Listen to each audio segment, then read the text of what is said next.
Hi everyone, New England Gardening here with an update on the wrens nesting box. And as you can see, they have hatched. Unfortunately, I missed it. I had the camera on 9 o'clock this morning, and as you can, you would have been able to see, there were 6 eggs. I didn't do an update, a total of 6 eggs, and none of them had hatched. And today it was kind of warm. I think it got up to like 82. So I was a little concerned about if the camera gives off any heat or any noise. So I don't leave it on for any extended period of time. And this morning at 9 o'clock, there were no eggs hatched. And I really didn't notice anything unusual. So I turned the computer off. Then I was out in the yard around 4 o'clock, and both parents are out there.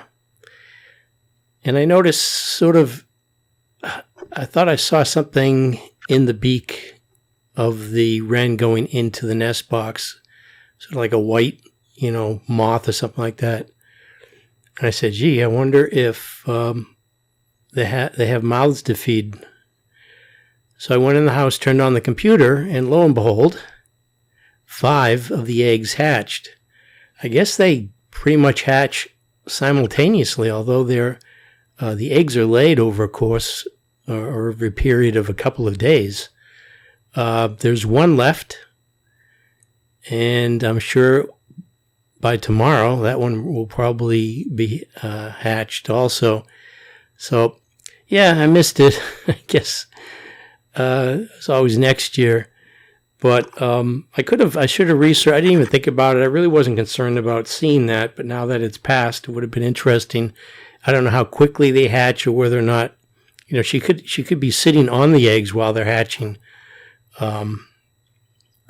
But it's not always. Not everything goes perfectly. One year, the wrens, I think they had 7 eggs. This one year. And it seemed like all of a sudden I had an inkling something was up because there was only, I think, one wren feeding. And the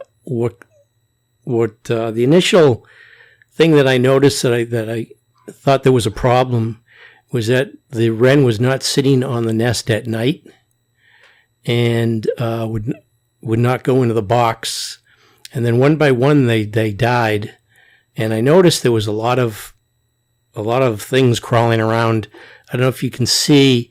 Yesterday I noticed the wren bring in a spider egg.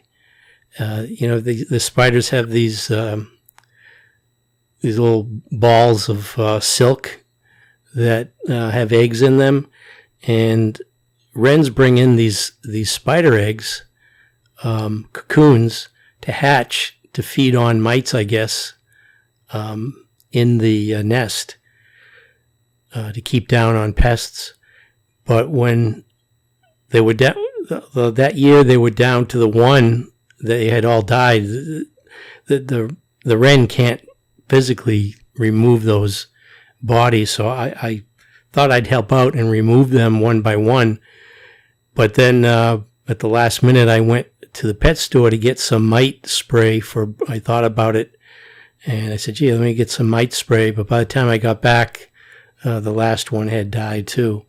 So things can go terribly wrong real quick in nature. When I removed the nest material, it was filled with earwigs in addition to mites. But hopefully this one will go better. I think it was last year or the year before. The successful wrens all fledged. The wrens seem to be taking over the chickadees. The chickadees either weren't interested in the box or the wrens had already moved in, because I had boxes up all winter long and made sure they were cleaned out. But all the wrens have hatched and they're being fed. And so this is New England Gardening with an update on the wrens. Thanks for watching.